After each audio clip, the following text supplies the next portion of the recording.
Imran Khan tells TRTWorld he'll no longer fight other countries' wars, plus why his relationship with China is so important and how he's cleaning up corruption. I'm Imran Garda, and today's newsmaker is the Prime Minister of Pakistan.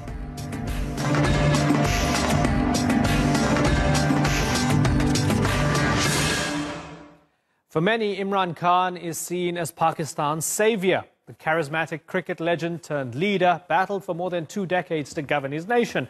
Now that he has the top job, can he create the new Pakistan he promised? On the first day of 2019, Khan said he would fight 4 problems afflicting his country: poverty, injustice, illiteracy and corruption. Powerful words from Pakistan's most powerful figure. But is this task easier said than done? I sat down with Imran Khan during his recent visit to Turkey and asked him how he plans to solve these challenges. He had strong words for the US and a message for Indian Prime Minister Narendra Modi, plus a surprising take on why he won't criticize China. But first, Shoaib Hassan takes a look at the man who went from the pitch to the world of politics. It's one of the toughest jobs in international politics. The leader of a nation in one of the most complicated regions in the world. But since being elected Pakistan's Prime Minister, former cricket superstar Imran Khan says his PTI party is up to the challenge, and so is he. मैं आपको ये वाज़े कर दूं कि रियासत अपनी जिम्मेदारी पूरी करेगी, लोगों की प्रॉपर्टीज, लोगों की जान और माल की हिफाजत करेगी, हम कोई तोड़फोड़ नहीं होने देंगे, हम कोई ट्रैफिक नहीं रुकने देंगे। मैं आपको अपील करता हूं कि रियासत को उधर तक ना लेके जाएं, वो मजबूर हो जाएं एक्शन लेने के लिए। Khan made these comments when riots by extremist groups erupted after a court decided to acquit a Christian woman on blasphemy charges. The PTI, Pakistan Tehreek-e-Insaf, or Pakistan Justice Movement, has pledged to hold the powerful in Pakistan to account. Khan's election campaign was based on promises to bring back funds looted by corrupt politicians and punish the guilty. The campaign was later taken up by the superior judiciary, who have since convicted former Prime Minister Nawaz Sharif on corruption charges. It's derailed the opposition campaign and provided Khan with a powerful mandate. Since then, other top leaders like former President Asif Zardari are also set to stand trial. Zardari has been charged in a multi-million-dollar scheme to siphon state funds and has been barred from leaving the country. But Pakistani media says the judiciary's campaign is backed by the powerful military establishment, and it says it's meant to ensure Khan's grip on power. During the election campaign and since, it's been clear Khan enjoys public backing for taking action against the political elite. But corruption is perhaps not the most immediate challenge facing Khan's leadership. Militant attacks remain a serious threat, and some say mob violence and extremist groups are causing a breakdown of law and order. But it's the tottering economy that remains top of the agenda. Inflation has skyrocketed, and currency reserves have dipped to an all-time low. A vast majority of people survive on less than $2.50 a day. Khan says the situation is getting better, but that Pakistan needs more foreign investment. Saudi Arabia से एक ज़बरदस्त package मिल गया हमें, और उसकी वजह से इंशाअल्लाह अब हमें उम्मीद ये है कि IMF से हम जब कर्जा लेंगे भी तो वो हमें इतना ज़्यादा हमारे पर बोझ नहीं पड़ेगा। मैं इंशाअल्लाह आने वाले दिनों में आपको और भी खुशखबरी सुनाऊंगा।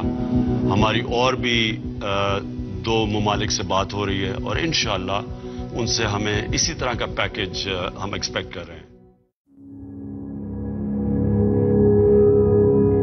The search for investment means Khan has spent the first few months of his tenure traveling the globe, particularly the Arab world and now Turkey. He says he wants to minimize an impending bailout from the IMF and reduce the risk to the rupee. It already underwent a major devaluation after Khan's financial team took charge. That means Pakistan is now short of dollars to pay for imports, especially the fuel which drives its industrial sector and powers the country's electricity power grid. Where the current rate stands today has nothing to do with the IMF negotiation. I was listening to someone saying on TV today that this is linked to the agreement with IMF. It has no link whatsoever with that. Protests against electricity breakdowns mark the beginning of the end for Pakistan's last 2 governments, and have now led to the first mass criticism of the PTI. So, Is the honeymoon for Imran Khan coming to an end? And can he and his party now turn rhetoric into action and deliver on the challenges facing Pakistan? Shoaib Hassan, the newsmakers. Prime Minister Imran Khan, good to speak to you again. The last time I spoke to you, you were a candidate. You had big dreams, high hopes, and you told me that you were up against the mafia. So, has the mafia been defeated? You know, this is very few times in when a status quo goes, an entrenched status quo which has been embedded in the society for 30 years, to remove them through a political transition is very difficult, because they control mostly all institutions. They have made huge amounts of money which they can use to buy almost anyone. So this was one of a genuine popular public movement which removed the status quo. If we say that Nawaz Sharif and those around him were part of the mafia, isn't it really just a lick of paint off a whole wall of corruption? Or was that all it? Doesn't it run deeper? No. In Pakistan politics, 1985 is what is considered a watershed. In 1985, there were non-party-based elections by a military dictator. He did this to depoliticize the society. But actually what happens when you don't have political parties contesting elections? You have individuals winning elections, they come into power, there is no ideology to bind them together. So how do you bind them together? You pay them. So that's where corruption started. I mean, there was always a bit of corruption in the society. But then it just went to levels where eventually it brought the country down.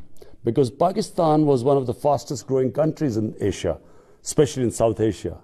And if you look from 1985 onwards, we just have been overtaken by India, Bangladesh, even Sri Lanka in some ways has moved ahead of Pakistan. So what stops a country achieving its potential? Corruption. Because corruption not only siphons off money which should be spent on human beings, it also destroys institutions. I cannot make money until and unless I destroy the state institutions that are going to check my corruption. Fighting corruption, fantastic idea. There are those who look at it, you've been in power for a short period of time, and those who preceded you, Nawaz Sharif, the Sharif brothers, in jail, looks like Mr. Zardari could be in jail soon. There's an interpretation that this is justice and politics of the victor. All the old guys, just like they were coming after you, now you're going after them and the courts are going after them. All the corruption cases against Nawaz Sharif and against Asif Zardari, all of them started before my party came into power. The case in which Asif Zardari is stuck, it's about fake bank accounts where money was siphoned off from government funds into fake bank accounts and then money laundered out of the country. Now that investigation started in 2016, 2 years before we came into power. The cases against Sharif, the two Sharif brothers, all of them were before us. So none of the cases were initiated by us. And in fact, we haven't initiated any case at all as yet. All that has happened is that the state institutions are no longer controlled by the mafia. So they are independent to work. That's all that's happened. They are free now to go after anyone, no matter how strong, land grabbers, mafias, criminal politicians. The state institutions now are free to go after them. And that's what's happened. Because there are a lot of people who say Pakistan's courts have been notoriously slow and suddenly they're working efficiently when it comes to putting the former leaders in jail. Why were they slow? Because they were slow because the governments did not allow courts to function. The state institutions that were supposed to prosecute the criminals, the big politicians, those state institutions were controlled by the same politicians. So nothing was happening. So in our entire history, the powerful always got away. It was only the poor people, the weak people that got stuck in jails. So this is the first time, and that's the major change that has taken place in Pakistan. Those people who came into power, made billions, are now suddenly, they are on, the rule of law has got to them. The state institutions are now taking action against them. You came to Ankara. Tell me why Turkey is a natural ally and why you think there's a natural friendship and relationship here. Well, firstly, there's a history behind this. People of the Muslims of the Indian subcontinent always had this close tie with the Turks, and that started with the War of Independence, when Kemal Atatürk was fighting against foreign occupation, and when Turkey was fighting for its independence. So the Muslims of India, especially what is now Pakistan, they all supported financially, collected money, funds, sent them over to help their Turkish brothers. And since then, this bond has stayed. People in Turkey realized that what the Muslims of India did at that time. And the Muslims of India took a lot of pride in the way the Turks fought for their independence, because all the rest of the Muslim world was colonized. So Turkey remained the only independent Muslim nation. So that was the genesis of this mutual feeling of brotherhood. But also there are trading links between Turkey and Pakistan, and we want to enhance them.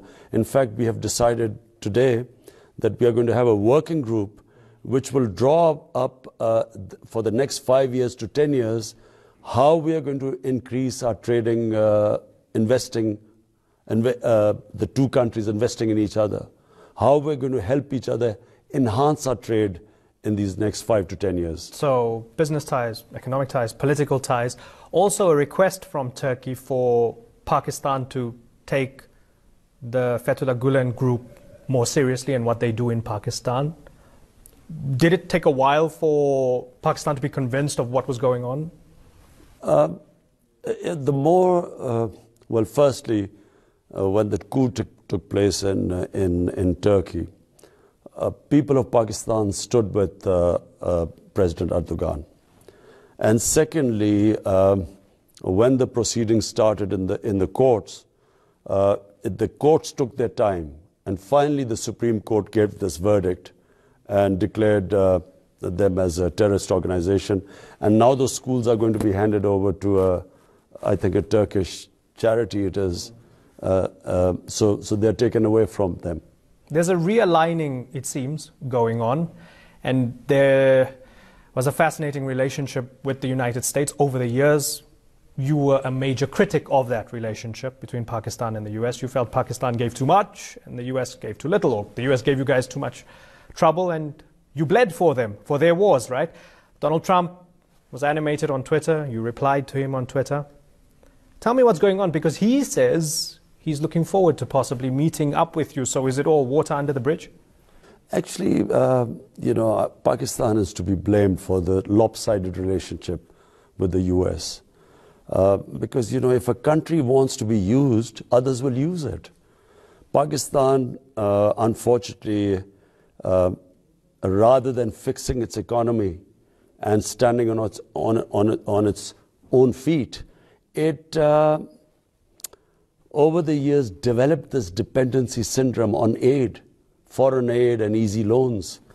But whenever you rely on other people for aid and loans, there's no free lunch. So you have to pay a price. And Pakistan paid a heavy price. In the 80s, we became a frontline state in the Afghan jihad. After we got a bit of money, but then we were left with 4 million refugees in Pakistan, drugs and Kalashnikov culture, sectarian groups, militant groups were left behind. And then 9/11 comes and Pakistan again joins the US in its war on terror. When Pakistan nothing to do with 9/11. So Pakistan then took money from the US and went after the same groups which had been nurtured to conduct the Afghan jihad in the 80s. So we witnessed chaos, terrorism of proportions that could have brought down a country. 80,000 Pakistanis died. We still are recovering from that awful decade where there were suicide attacks daily and every institution was threatened. So Pakistan paid a huge price. And all I'm saying is that from now onwards, Pakistan is not going to fight anyone's war. It's not going to be treated like a hired gun, paid to do someone else's job. Our foreign policy will be what is good for people of Pakistan. And we think that rather than what was the previous mantra of doing more, we were always expected to do more. Now Pakistan is going to be an ally in peace. We're going to do our best to help Afghanistan have a peaceful transition, have a political settlement. That's what Pakistan should do. But we are never going to participate in someone else's war again. The Afghans and the Americans still say the way you can help is by stopping support for the Taliban and Haqqani network in Afghanistan. That's how you can contribute to peace. Anyone who says that is just fooling the people. They're not fooling themselves, but they're fooling the public opinion. How can 3,000 or 4,000 Haqqani group be the reason why 150,000 NATO troops plus 200,000 Afghan troops could not win in Afghanistan in 16 years? How could it be possible? I mean, if there were large number of people going from Pakistan into Afghanistan to do fighting, there's so much surveillance. There are drones. You can spot them. You can actually spot one person crossing the border. So Pakistan was scapegoated. We were made scapegoats for a very, one of the most ill thought out policy in Afghanistan. I mean, it was a one-dimensional military approach to solving the Afghan issue. And everyone knew they were failing, and they compounded failure by sending in more troops, surge, everything failed. So the only thing Pakistan should do now is what I have advocated for a long time. There is no military solution in Afghanistan. Fortunately, everyone recognizes that now. And what Pakistan can do is do its bit, along with the neighbors of Afghanistan, to get the Taliban to sit with the Americans and Afghan government and have a political settlement. When we were in Islamabad just over a year ago, Tehreek-e-Labbaik Pakistan shut down the capital. We interviewed them on the streets. They were very confident. They had a feeling that when they were angry, the government had to listen. After Asia Bibi was ordered released by the Supreme Court, they flared up again. You didn't blink. And now their leadership's in jail on terrorism charges and so on. What's that going to tell us about your leadership and your premiership moving forward when it comes to those groups? There is no way the state can be held hostage to people who refuse to follow the orders of the Supreme Court. The case of Asia Bibi is a tragic one. It's where she was in jail and then the Supreme Court of Pakistan found that she was innocent. Now, this one particular group refused to accept the Supreme Court's decision. Now, if in a society the Supreme Court's decision is not accepted, it's basically the end of a civilized society. Then there's no rule of law. So we tried our best, we talked to them and did everything. Eventually, the state had to take action. It seems as if there was a small compromise to be made at around about the same time, which was your nomination for a financial advisor or finance ministry advisor who happened to be an Ahmadi, and because you didn't want the trouble, it was rescinded because you don't want to open up that Pandora's box. Is that the way politics has to be played in Pakistan? Look, at the moment, Pakistan faces multi-crises. Fortunately, Pakistan is getting out of all the crises. The biggest crisis we faced was a current account deficit. We were left with a record deficit. Our foreign exchange reserves were low. We were barely able to pay 3 months of our imports. We were going to default on our foreign borrowing. So that was the immediate crisis. But there were other crises. There was institutional breakdown and so on. So when you wake up in the morning, you have to pick which of these challenges am I going to take on first. You have to prioritize your challenges. And there's no government in the world which faces multi-crises and then takes on all of them at the same time. There will be time to take on other crises which we are facing. But at the moment, the main crisis was our economic one. And I'm very pleased to say that in these 4 months, we have stabilized. And now we are moving on to increase our exports, to increase our foreign remittances, and then, above all, to increase investment in Pakistan. And that is critical for job creation and our, boosting up our foreign exchange reserves. So the most important thing was the economy. But there are other areas which need attending to, and which we are doing, but which will gradually take time. So the short answer is, you don't pick all your fights at the same time. Understood. I have 2 more questions for you. And I know you're tight for time. So related to needing investment, boosting the economy, reviving the economy, getting people to work, CPEC, China's Belt and Road Initiative. You might not like this question, but I'm going to ask it anyway. I saw in your communique with President Erdogan, you spoke about support for the Palestinian people, for example, reaffirming support for the Palestinian people. You're doing business with China. Does that mean you can't criticize them when it comes to what they're doing to the Uyghurs and putting possibly 1 million Uyghur Muslims in re-education camps that look like concentration camps? I do not know the exact situation of this. Frankly, I just have to tell you the truth. In Pakistan at the moment, since we've been in power 4 months, I've taken 5 days off. I'm serious, 5 days in 4 months. It's because of the intensity of the issues which we immediately faced. New government comes in, first time in power. There were so many different issues to settle. So, to be honest, I actually don't know much about the situation. But I can tell you one thing: the Chinese have been, what can I say? In this doom and gloom which we inherited, the Chinese have been a breath of fresh air for us. They have been helpful to us in areas which I can't tell, because some of the areas they want us to keep confidential. The Chinese government, every culture has its own way of working, but they work in a very confidential way. They do not like to bring things out in the public. So I can't talk about all the ways they've helped us, but they have been extremely helpful to us. And I must say, the future, we have these plans of reviving our economy. China is going to play they're going to play a huge part, because we have these special economic zones, we have cooperations in agriculture, investment in Gwadar. So, if it's going on, would you criticize it? If it can be proved to you that it's going on? If it is, I would deal with it in a different way with the Chinese. I would approach them and speak to them confidentially. I would never talk about it in public, because that's how they are. Final question.